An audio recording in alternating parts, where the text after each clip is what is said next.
untuk penjelasan soal nomor 5 terkait sistem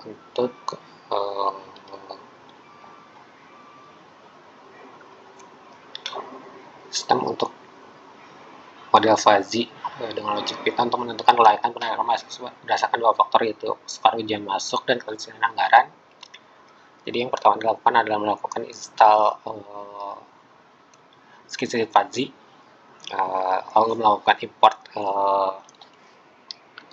untuk aplikasi yang akan digunakan untuk variabel atau program di bawah, lalu menjabarkan variabel fuzzy yaitu sum score sebagai sum, budget itu sebagai KA, admission itu sebagai admissionnya. Lalu skor ujian masuk, sum score di sini sum score berarti nilai itu nilai jika nilai ada tiga variabel untuk nilai, yaitu nilai rendah, nilai medium, dan nilai tinggi. Lalu ada untuk ketersediaan anggaran itu juga ada tiga variabel juga, yaitu variabel rendah, medium, dan tinggi. Lalu menjabarkan fungsi dari keputusan yang nanti akan dihasilkan, yaitu ada yang hasilnya ada tidak layak, lalu ada yang dipertimbangkan, dan ada yang layak diterima. Untuk pembuatan fungsi dan keanggotaan setiap variabel fuzzy, jadi jika nilainya rendah dan budgetnya rendah, itu hasilnya akan tidak layak diterima. Jika nilainya medium tapi budgetnya rendah, itu akan masuk dipertimbangkan. Jika nilainya tinggi dan tapi budgetnya rendah, itu juga dipertimbangkan.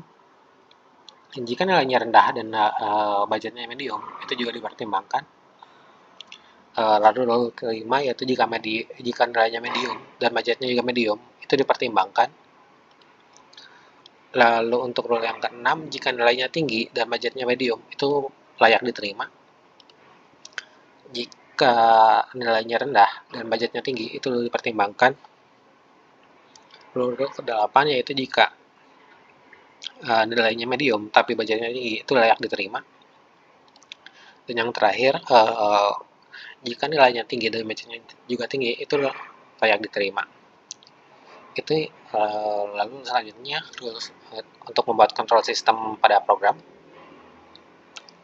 Lalu untuk input untuk nilai yang akan dihitung, ini sum itu berarti untuk skor contoh ujian masuk, lalu KA itu untuk contoh ketersediaan anggaran, lalu ini untuk komput atau menghitung hasilnya, dan ini untuk hasilnya untuk ditampilkannya seperti hasilnya seperti apa, keputusan admin, jadi apakah layak dipertimbangkan atau tidak layak dipertimbangkan, lalu itu visualisasi hasil perhitungannya seperti apa.